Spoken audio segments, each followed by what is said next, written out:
They say there was once a story whispered across the mountains of ancient China, a story few believed, but none forgot. It told of three old monks who carried no names, no possessions, and no scriptures, only laughter. No one knew where they came from. One morning they simply appeared at the gates of a small village, robes worn thin by time, faces bright with peace, and eyes glimmering with childlike wonder.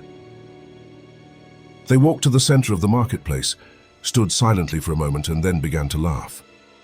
Not a forced laugh, not polite laughter. It was deep and free, the kind that shakes something loose inside your chest.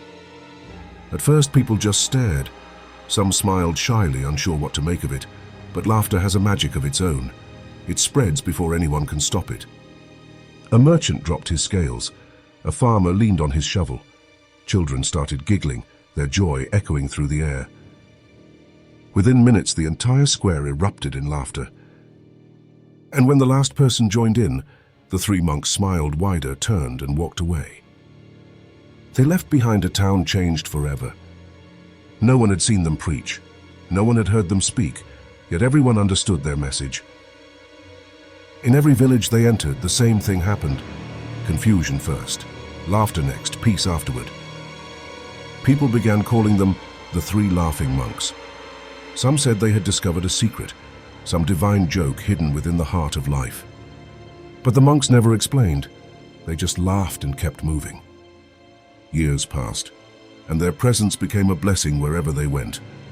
Then one winter morning, far in the northern province, something unexpected happened. One of the monks, the eldest, grew quiet. His laughter faded into a smile, and before the sun could set, he was gone. News spread like wildfire. The villagers stopped their work and gathered in the square, hearts heavy with curiosity and sorrow. For the first time, they would witness the monks face death. Would they mourn? Would they cry? When the villagers arrived, they found the two monks beside their friend's still body, laughing. At first it seemed cruel. The villagers whispered among themselves, confused and angry. Finally, one man stepped forward. "Why do you laugh when your brother is dead?" he asked. The monks looked at each other, their eyes soft, and one of them spoke. "Yesterday," he said, "on our way here he made a bet. He said he would leave this world first, and now the old rascal has won." The villagers went silent. The monk continued. "He left us a message. He said, 'Do not wash my body, do not change my clothes, for through laughter I have remained pure.'" They honored his wish.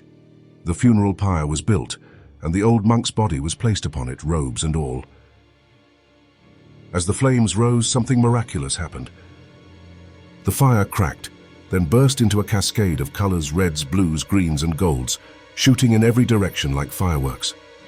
The people gasped, but the two monks only laughed harder, tears of joy running down their faces. One by one, the villagers began to laugh too. It started softly, then grew louder, until the whole square filled with laughter once again. In that moment, they understood. The monks had never needed words. Laughter was their prayer. They had shown that joy is not the denial of sorrow, but the strength to smile through it. Maybe life was never meant to be taken so seriously. Maybe it is a divine joke we were all too busy to notice. The villagers went home that night changed forever. They still had work, losses, and worries, but something inside them had shifted. Because laughter, once awakened, never dies.